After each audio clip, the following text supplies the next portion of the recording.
coming to you live from CBT Studios in the heart of Roseville, California. I'm your host, Matt, and join with me as always is my co-host, Roger. And this is the Cryptid vs. Cryptid podcast. Let's hop right into the episode.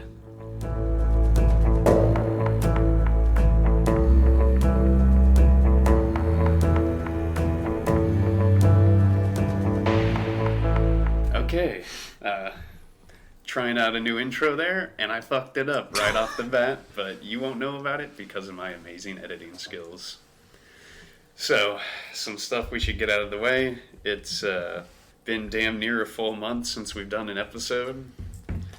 We're sorry about that. We've been trying to plan this one, and events have happened, but we are doing something new with this, so... Yeah, and you know, obviously, New Year's resolution was to not miss an every other week, but shit happens. An episode wasn't ready to go, wasn't really planned for, so I didn't think we should rush into it like that. And then, you know, we've been talking about this, and you wanted to do this new idea for a series, which I wanted to do, but I wasn't, like, really ready to hop into it right away. But now it's done. Life has finally cut in some slack, so we have time to do this. Before we hop into everything, thank you all for 3,325 downloads. Holy shit. Damn. Climbing up the ladder. We'd probably be more if we stayed consistent, but you know what? It is what it is. Oh, well. Just a quick rundown. Some episodes are coming up. We finally almost pushed our creepypasta episode out of the top 5, which I'm happy for because it is not a main focus here, and yet it does so well. Jersey Devil in 4th, Werewolf Vampire in 3rd, Michigan Dogman 2nd, and Bigfoot 1st. The original Bigfoot versus Mothman. If you want to get in contact with the show, listen, I'm so out of the loop doing this shit. Send us an email at cryptidversuscryptid@gmail.com. That is CRYPTIDVS@gmail.com. And if you're on social media, come check out our Instagram. It's Cryptid vs. Cryptid on Instagram as well. I post on there every now and again. Mainly like updates for anything special that's going on, or if we're on a long hiatus, when we'll be uploading next. We also do have a TikTok. I don't think there's too much on Jesus. there, so... There is one. It's just clips of the show, and I haven't put anything on there, but maybe we can do something with that eventually. But for now, I mean, social media-wise, the only thing we really use is Instagram. And to the dude who has emailed me... or emailed the show 3 times now. Let me just make sure he got a different guy to email me this time. I have been seeing your emails. I have been very busy to really respond, but if you do listen to this episode, I will try and eventually reach out to you when I'm finishing up the editing on this episode, and maybe we can work something out. If not, it is what it is. So, should we give a quick rundown on what we're doing here today on Cryptid versus Conspiracy, if that's what we decide to title it? If not, Cryptid versus Skinwalker Ranch is the name of the actual episode. Well, you kind of gave it away there. This time, we're going to be talking about some big conspiracy theories on stuff we want, like any mystery that has been thrown out there that is just, there's so much evidence, but there's also so much to down that evidence because it's just out of the ordinary. Oh yeah, I mean, obviously we're going to keep doing Cryptid versus Cryptid.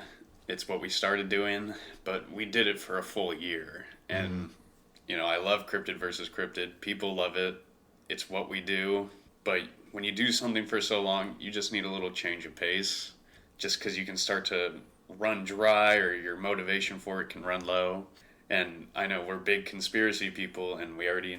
Like, I know I want to talk about a lot of alien shit since we never get the chance to talk about it on here.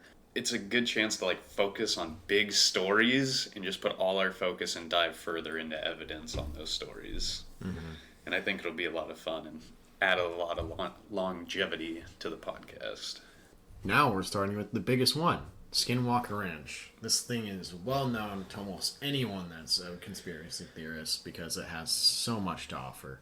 Oh yeah, this story has been like driven to death with the amount of coverage it has. So obviously we got to cover it too, but hopefully we can bring our own different kind of opinion, some not as popular evidence or stories.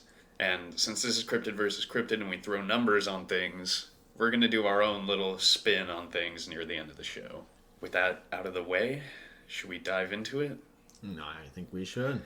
Now, just to preface, this is a beta episode, so everything isn't refined. So I don't have like this big historical spiel or paragraph to go on in the beginning.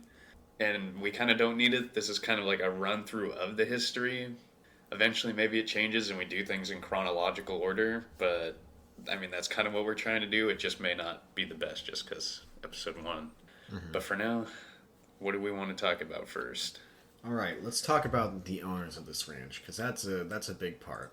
One being the most major one, which is the Shermans, and then there's the Myers, and they were the first ones. Shermans bought it from them, but then Nids bought it from Sherman, but Sherman still worked there, and now it's owned by Adamantium Holdings, I'm pretty sure. So it's owned by a new business mogul guy who acquired it from Adamantium Holdings.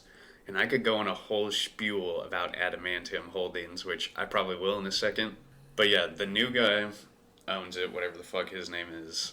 And one complaint I have about Skinwalker Ranch is a recent one, because I never went and did my own like on-hands research in this kind of stuff, because you just listen to YouTube videos.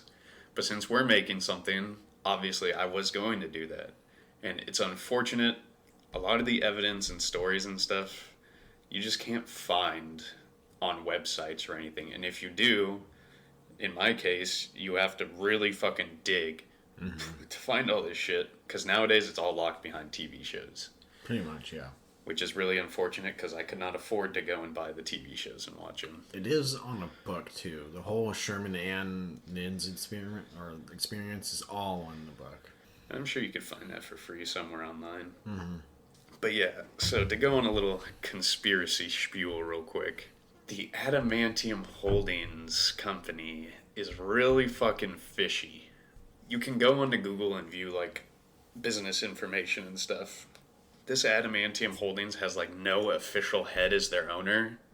And the only information you can find is that they're like a gold mining company of sorts. And that's it.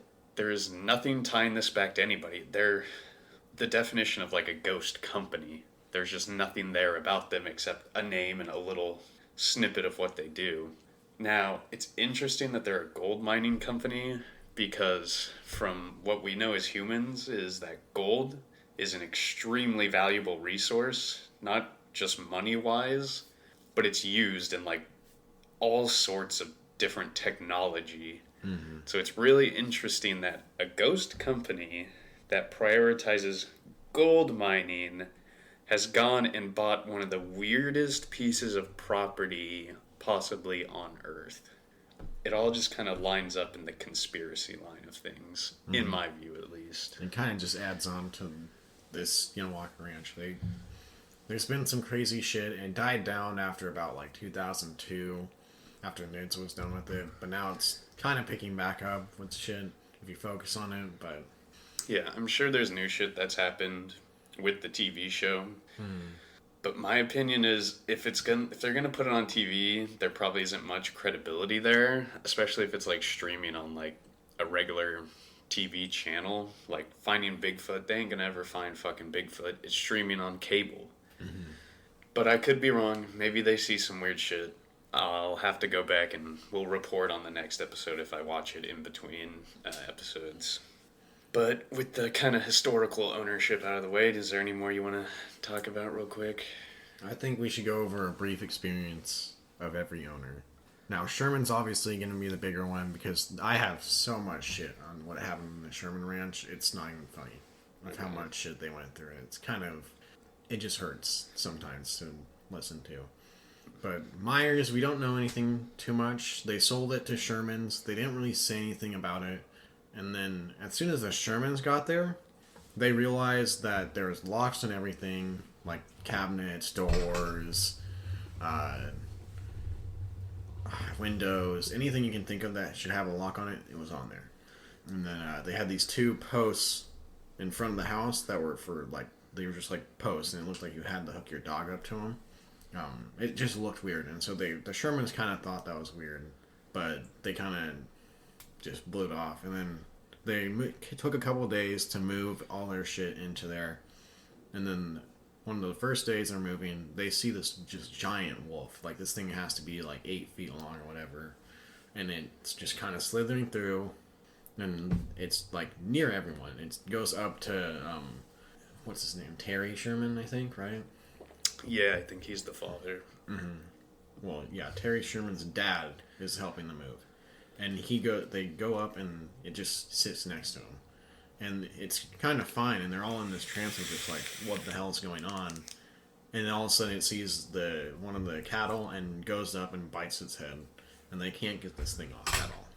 Yeah, and then I believe they bring over, is it like a 47 Magnum or something, and they shoot it, nothing happens, then they bring over like a shotgun or something, I don't know the gun specifics, and they shoot it right in the head, and it just kind of like, after that, the wolf doesn't show like any signs of pain or anything, but it just kind of gets annoyed and walks away. Yeah, and so when it walks away, Terry and his son actually go and follow it, and they follow into the woods, and they're following these tracks, and all of a sudden they just disappear.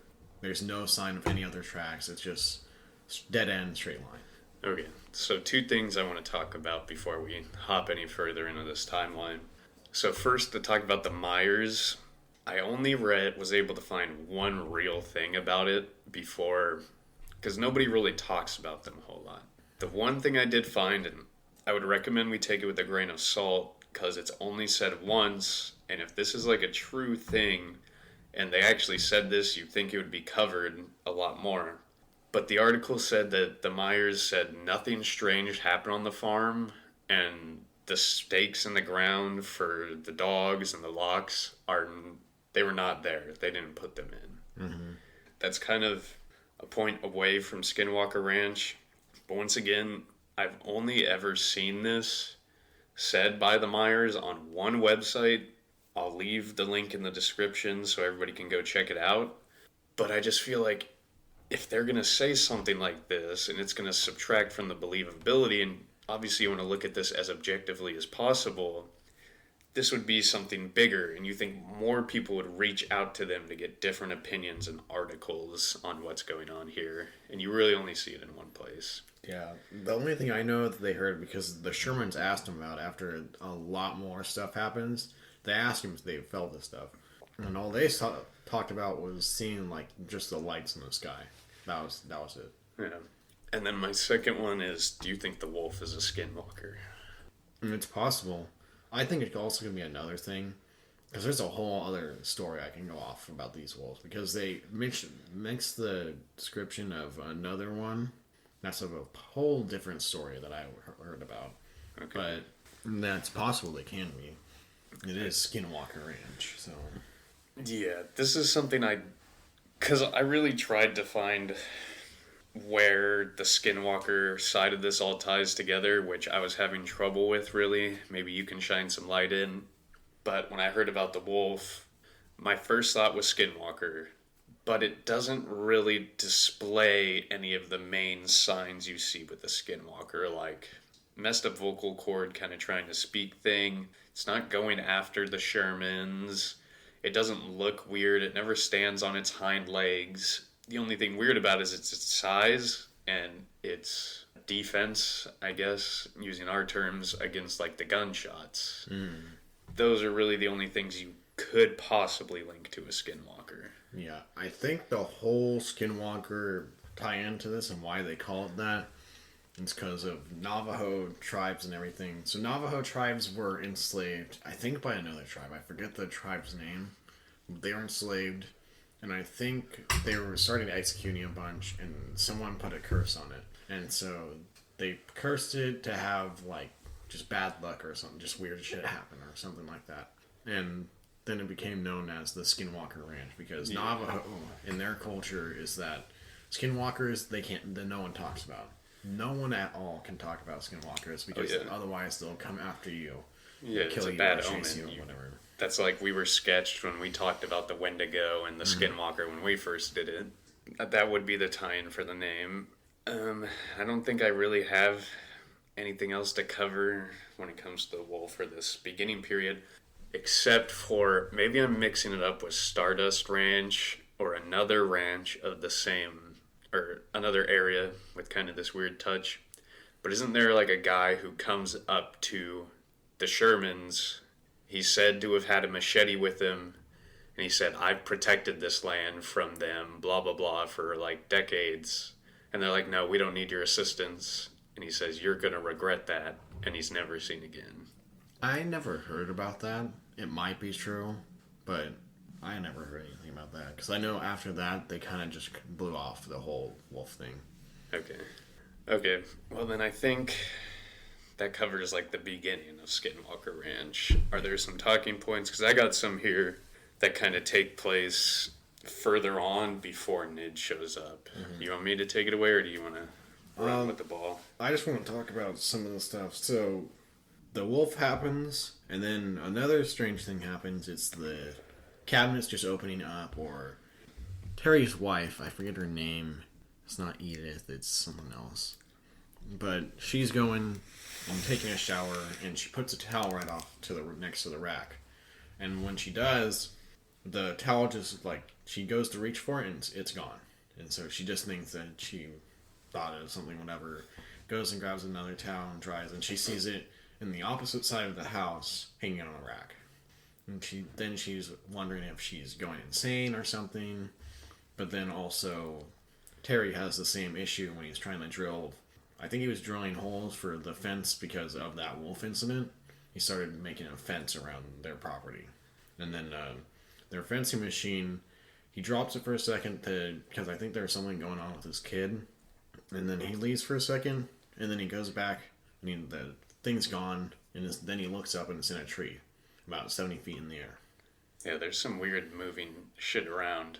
To go off on another little tangent, the listeners who know us, we don't really fuck with ghosts, that kind of stuff, and old school Patreon listeners will have heard our big debate between ghosts and aliens. Honestly, I kind of want to have a second one now, debate between aliens and ghosts part 2.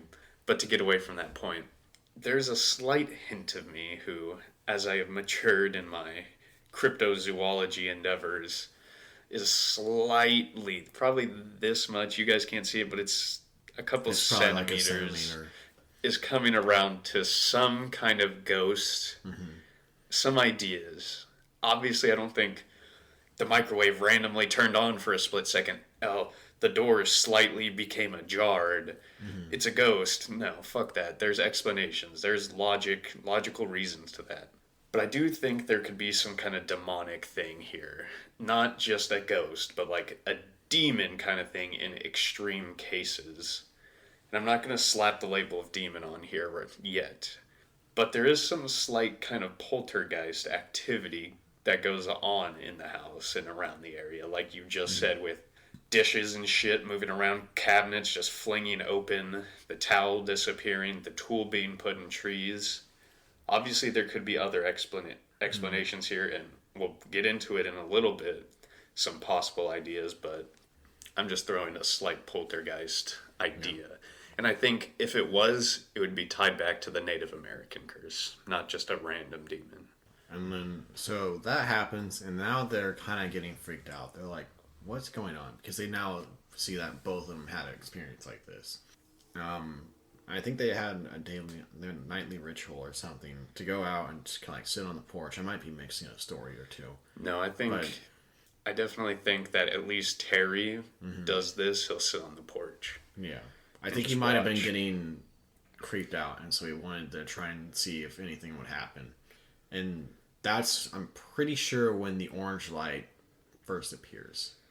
And he's getting angry because his cattle is getting hurt. He has to build his fence, but then his fence tool gets stuck in the tree. All this shit's happening with his wife, and there's just random shit happening everywhere. And so he sees these like two orange lights, and he thinks at first that it's like poachers or something that are killing his cattle. And so he's like, okay, I'm gonna go take it out on them because I'm so angry with all the shit that's happening. And as he keeps going, the lights just keep like backing up and backing up and backing up. And then I think at that point, a black figure comes out of the like portal and then just like runs off. And then another one comes. I think there was like 3 of them at least. And then the lights kind of just slowly dissipate into the sky. Yeah, now I feel like we're kind of heading into another interesting segment because we've talked a lot about the weird wolf. Mm-hmm. We've talked about kind of poltergeist curtius activity. Now another big segment of Skinwalker Ranch is kind of some alien activity, it seems like. Now, I kind of want to piggyback off your story talking about these strange lights. They have another occurrence with these lights. I'm not sure the exact timeline of it, but basically it leads off into a field.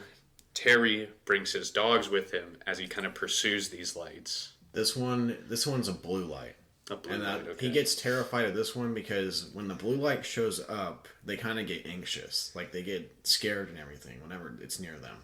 And then when it goes away, it suddenly just, like, all this anxiety just goes off. And so that blue light was actually in the field, like, across from him. And he sees it, and it's, like, hovering around, and it's, like, a little, just, like, what is it called? I'm forgetting the name of the plane. But it's, like, a little, stealth bomber. That's what it looks like. And it's just, like, hovering around, like, looks like it's scanning the area. And then he lets his dogs go because they're growling. Yep. And the dogs go after it. And he's like, oh, thank God, finally I figured out how to scare him. But as soon as he starts thinking that, then he hears the dogs whine. And at this point, he's just like, no. And he goes back inside and goes to sleep for that night. And then he goes out with his son the next morning, and all they see is, it's not mush, but it was it's like 2 puddles of like gooey substance or something. I just heard 3 piles of ashes, because there was 3 dogs that he let go. I heard that it was like a pile of like some like goo slime kind of stuff. Mm-hmm. But the main point is where the dogs had disappeared to in the night, they're not there, and they're instead just 3 puddles of ash or goo or something. Mm-hmm. Talking about the anxiety point, obviously this is our first episode, so we haven't delved into a lot of alien cases. But aliens are one of my favorite things to like listen to, learn about, theorize about. And you see in a lot of cases with alien abductions, alien encounters, UFO sightings, you get like these weird mental changes in your state. Not just, oh, I'm scared, but it's like, I'm really just anxious. I have these weird, scared feelings you don't typically just get from seeing something weird. And that's what leads me to believe alien, because they get these weird feelings of anxiety and fear that you don't typically get when you see something like this. Mm-hmm. And it's like the aliens have some kind of mental weapon or something that's putting these effects onto the people that see them. Yeah. And so that was like one of the big things that was like really terrifying for Terry, I'm pretty sure. Because at that point, he's like, oh, all hope's lost. I just thought I scared them, but in turn, I just killed my dogs and everything. And so now he's always just trying to find out what these orange lights are doing and catch them in the act. And I'm pretty sure one story is that he's starting to hide behind a bale of hay, and the orange lights just moving around everywhere, and there's like things coming out of it. And he gets to the point where he kind of looks out and tries to dive over to get a better look. And then he sees one thing pop out, and then it just disappears again. And so at that night, he went back inside, and he was talking to his family. And then they started to hear all these, like, it sounded like alien language, or just language that no one could understand. And they hear thumping around the house, and then they see these grayish figures that are just like walking around talking to each other, and then they start putting their faces against the window too. Fucking insane. Dealing with some small grays out here. And so that's when they are fucking freaked out by this, and so they lock all the doors and windows and stuff, and then they put the shutters down, and they start looking through these windows. They're literally putting their faces against them, and there's no face on these people. There's nothing on them. And all they see is like, it would literally just be like a shadow through that. I don't want to look through that window now. Yeah, but While we're still on the topic of aliens, and since you bring up voices, there is another story of Terry Sherman, and I'm not sure if he's with his son or his nephew or both, but they're out doing their stuff, and they just hear these two random voices talking. They're just coming from the sky, and they're talking in a language they don't really know. And so Terry yells like, "Hey, we can hear you, blah, blah, blah." The voices get quiet for a second, and then they just laugh. And then they continue talking for a while before they slowly disappear. And it's just, they're described as being really loud, and it's like they're emanating from the sky. It's not like, oh, they were behind us, or to our right, or right in front of us. It was coming from the sky, which is just almost like some extra dimensional kind of shit going on here. Mm-hmm. And then another big case, or something big that happens, are all the cattle mutilations. Do we want to save those for when NIDS happens? Because I think they really happen when NIDS comes around. Well, they were happening throughout this entire story. They start happening, and that's what's getting Terry so pissed to go after that light in the first place, is that the cattle's dying and it's being mutilated. And they're all... It's not like sloppy work. It's not like it's a fucking wolf or something attacking them. This is precision cut shit. Like, there's no sign of blood. There's just, like, some signs of, like, needles going through them or surgical cuts. And so he's just like, well, what the fuck? This isn't poachers or wolves or anything tearing apart my cattle. It's something else. Yeah, like you said, the cuts are precise. They're not just some animal ripping flesh off of the cattle. Like, something is doing this, and whatever is doing it knows what the fuck they're doing. But all this stuff's happening, and finally Terry decides to sell the ranch because this is getting too much, and he goes to a newspaper and starts to write about all the experience they've had. And then, that's what gets Nid's attention, or... Robert Bigelow. Yeah. That gets his attention, and so he buys this ranch because he just has a shit ton of money, and he starts the NIDS program.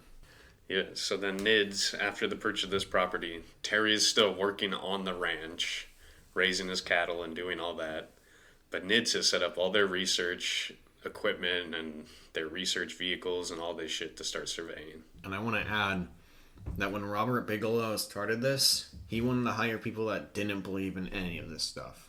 He wanted pure scientists that are just trying to see if this is actually real. Yeah, so it's not like you hire a bunch of people who already believe on this shit that are going to have a biased point of view. These people do have a sort of biased point of view, as in they don't believe, but it's better to bring people that are skeptics on than people who are straight believers, because they'll be able to objectively see it for what it is. Mm-hmm. Now, you probably have more talking points about the NIDS than I do. So I only want to cover one of the biggest things that happens here. And that's when there's some cattle mutilations going on. Terry and Bigelow come out to check it out. While they're doing this, a bunch of the cattle just disappear. They're searching forever for them. They finally find them inside a research trailer, just packed to the brim full of cattle. And they could not get, no matter what they did, they could not get in there on their own because of just how tightly packed they are in there. Yeah, it was 4 bulls, I'm pretty sure. And bulls they don't listen. And no. It's hard to get one into a spot like that. To have 4 like that, that's when I was like, whoa, what the fuck? And they were kind of in this trance where they didn't notice anything until Terry said something like, oh, they're over here. And then that broke them and they started kicking and fucking ramming shit. So I think that's probably one of the best, in my opinion, pieces of evidence, because you have multiple people seeing this, and it's just so strange and obscure of a thing to happen. Mm-hmm. Are there any other talking points? I mean, another one was a lot of the security cameras were either damaged or destroyed, so they didn't pick up like most of the shit that happens around here. Yeah. Which, sure, maybe it makes sense, but it's also, in my opinion, slightly convenient. If I'm viewing this as objectively as I can. With this organization, the one thing that breaks everything is that they never took pictures. They had cameras on this place, and they never took pictures. There's some leaked photos, but it's of the lights that are like blurry in the distance. They did have a lot of radioactivity going on, and they would go in and they would I'm pretty sure the same thing with how the dogs were acting was happening to them, where they would get like this anxious feeling and everything. And that's when they started hearing the voices. I don't think it was his son and nephew. I think it was the Nids with them. And they start getting this ancient feeling and hearing those voices. And then they see something on the mountain, and it's the wolf creature again. Okay, so the wolf does come back in the story. It's not just a one-time thing. Yeah, no, he comes in like 3 times, I'm pretty sure. The first time, this time, and then there's a third time. But the wolf's right there, and Terry already has his gun, and he literally just points at it and shoots it. Then it retreats back, and the same thing happens to him. They chase him to the forest, and it's just gone. Okay. Do you have any? I have one more that we can cover for NIDS before I hop into a little thing I want to talk about. Is there anything else from the NIDS that you feel is significant enough to cover it? The only other one, the third sighting of this wolf creature was 2 NIDS, like just security guards that were patrolling the area. And they see the thing come out of the portal, and it just starts running at them. And it's probably like maybe 10, 20, 30 feet away from them. And then it just like disappears. So the last one that I want to cover while we're talking about NIDS is a story of this biochemist who was doing work in one of the research facilities that they had set up. And he's just doing his nightly routine when he sees this invisible creature on the camera, which then gets destroyed. So he's able to see this invisible creature like spying on the research facility, and he feels like that anxiety feeling, and he feels like the creature's spying specifically on him before it disappears. Yeah.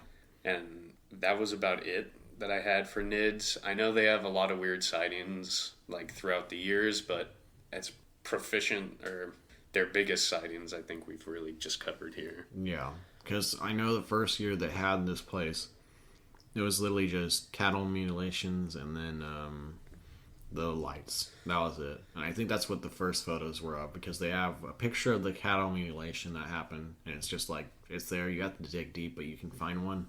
And then pictures of the lights. I tried to find them, but I couldn't find anything of them. I saw like one picture of them. Yeah, it's strange. Because, I mean, obviously you get a lot of, like, kind of poltergeist curse activity and straight up alien grays, while it's just the Shermans. And then NIDS rolls in. You don't really see much of the curse stuff besides the wolf and this invisible creature, which you could say is part of the curse. But they do seem to get a lot of the more alien activity, which is something I find very interesting. And then after NIDS, of course, it's bought by this strange ghost company, Adamantium Holdings. And then just recently, I think, 2016, it was bought by another business mogul guy, or passed on to him from Adamantium Holdings. All right, and we're back. Slight interruption there, but so we were talking about how it goes on to Adamantium Holdings, strange ghost company, some weird shit going on. And I know while they owned it, they had their own private kind of militia guarding it. Mm-hmm. And NIDS had that, they had their security. But these guys are straight up automatic rifles guarding Skinwalker Ranch around the clock. They had privatized the road, so you could not get up and down the road anymore that led to Skinwalker Ranch. Then recently, as of 2016, it's moved on to this new guy, who I don't remember his name off the top of my head. But he has started up a new TV show. I believe it's on the History Channel or Discovery Channel, that just does a lot of kind of investigative research into the Skinwalker Ranch. And I believe they're going on to their 3rd or 4th season now. Yeah, I think that's on Hulu right now. So if anyone wants to watch it, it's on there. I was going to, but I just never got enough time to. Yeah, so definitely check it out.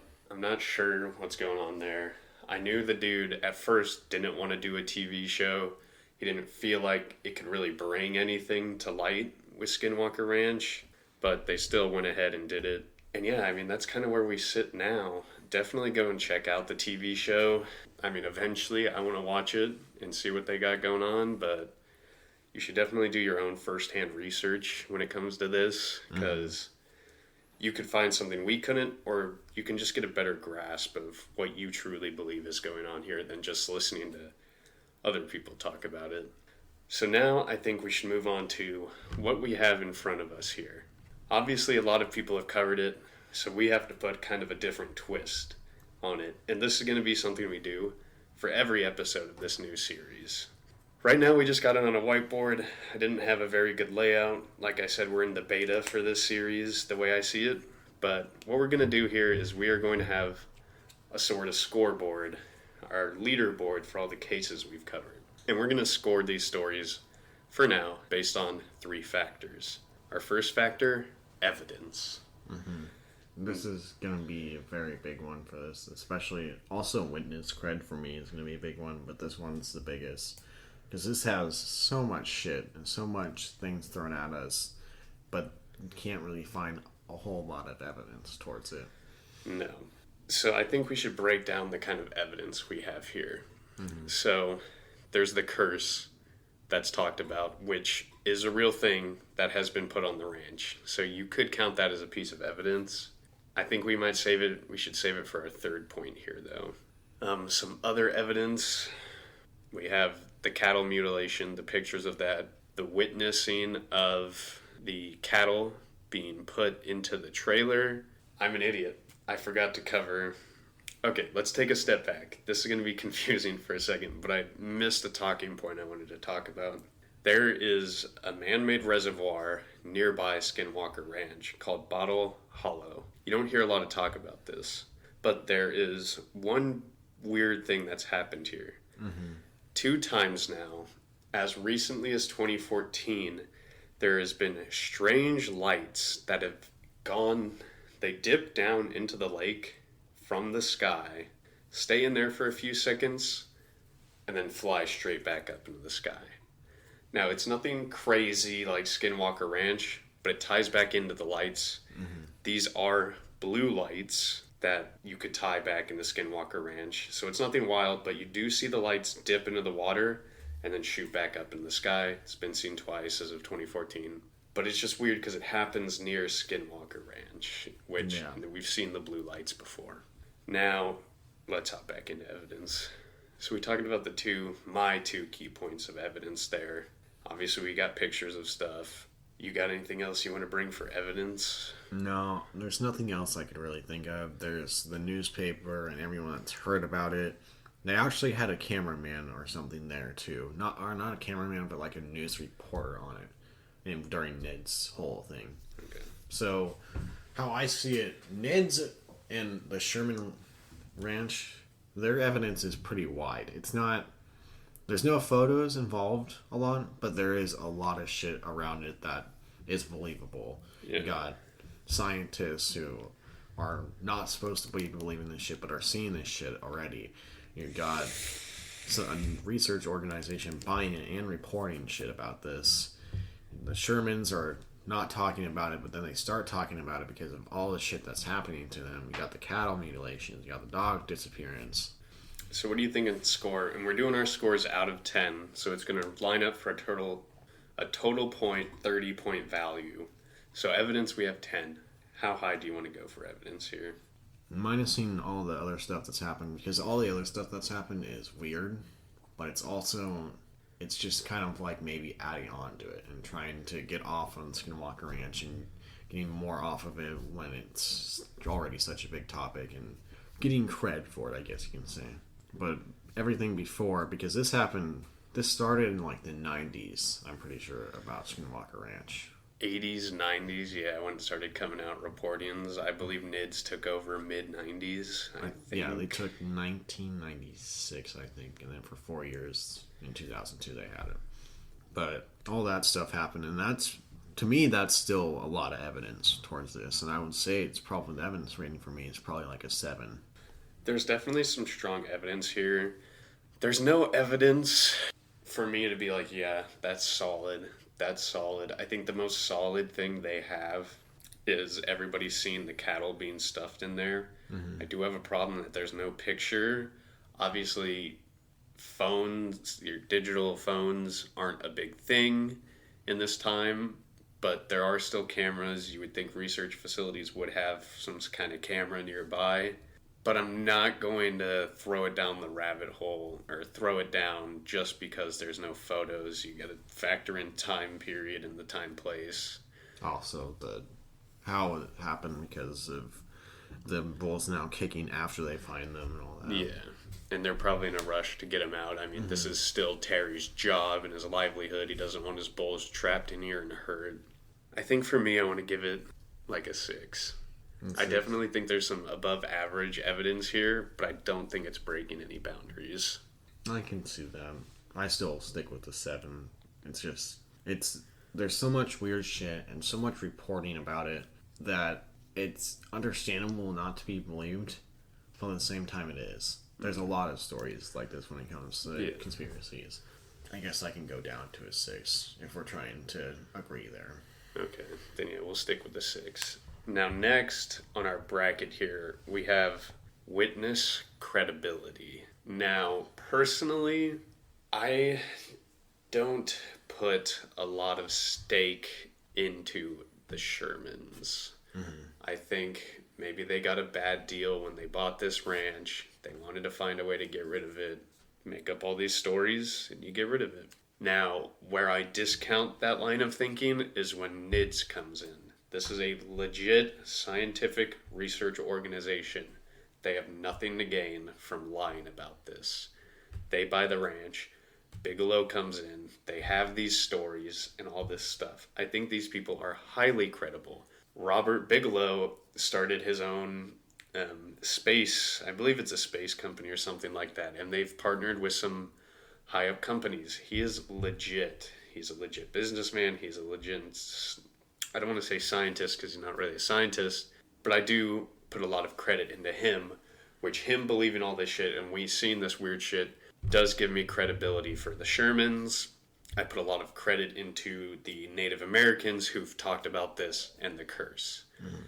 And then more witness, I guess it wouldn't be witness credibility, but credibility in general. I think the Ghost Company, I put a lot of conspiracy credibility into that. So when it comes down to witness credibility, I have a lot. I hold a lot of these people in high regards for their credibility. For me, credibility for this is beyond for me, because Sherman's, while it can't be believable, it's also like, why would they do this to their cattle? They're losing products. They bought this ranch for $600,000, I think, and they got the third of the price for it by fucking Neds.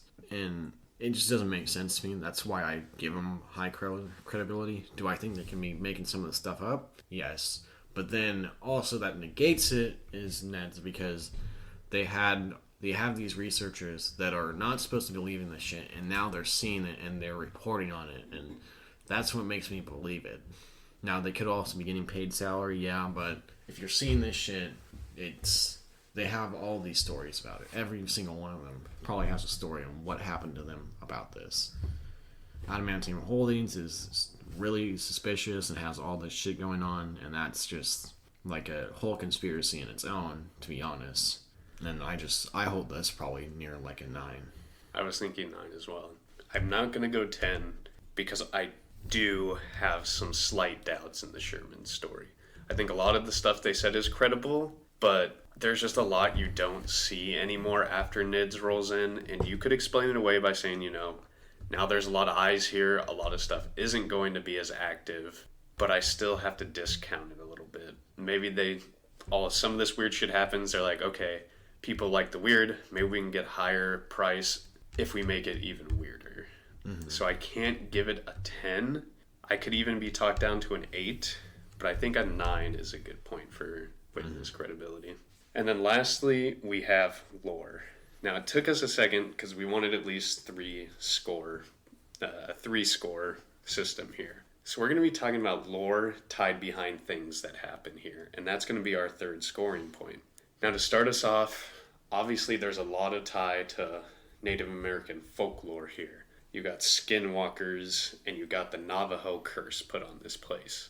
And personally, I need to reiterate, I do put stake into things that go on with Native Americans and their folklore.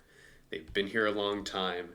They've seen a lot more back in the day than anybody else here. They've lived in the Americas forever. And so they know the weird shit that goes on. So I put a lot of credit into their folklore, and I put a lot of credit into them. Then we have alien lore here. So we have these weird gray creatures. The problem with that is, while they are gray, small, they almost fit. Well, they weren't small. They weren't small? They were like 7 feet tall. Okay, well, there is talk of big grays. We do see them pop up in alien lore. So they kind of fit with the gray alien kind of thing, except for having no face or anything on their face. There's a story of something similar, but you don't just see that stuff. There's ways you could explain it with other alien lore, but for now, those creatures don't specifically fit the alien gray lore, the tall gray lore. But you do see a lot of these strange lights. When it comes to the blue ones, I have a theory that they could be resource gathering ships. Because you see the blue light going into the field, it's possibly picking up grain or something like that. You see it diving into the water and then coming up. Maybe it's possibly picking up water samples. I think it's also more just like a researcher type of shit because it looked like it was scanning the floor too. Yeah. Because the light was all on the floor, as Sherman says. I mean, it's like, oh yeah, looks like it's scanning the surrounding area. And then is it the orange light that's kind of like the drop ship that's dropping off these creatures, or does the blue one do that as well? I'm pretty sure the orange one does that because that's some part I missed. Is that wolf story on the hill when Ned's and Sherman sees it? The portal, it pops up and then the wolf comes out of it. Okay. And every story I've heard of anything popping out of it is the orange light. Oops. So yeah, it's kind of like there's different ships or portals that these aliens are using. We do see strange lights when it comes to alien lore, and you see them in their blues, in their oranges. We don't really see the different colored lights popping up in the same areas for the same kind of event going on. There might be stories out there, but there's none that I can remember that are like this that fit into the kind of alien lore. Are there any more lore factors we want to bring up? I mean, obviously the cattle mutilation fits in with alien lore. It's pretty cookie cutter. Navajos having the curse that is why this land is having such strange shit.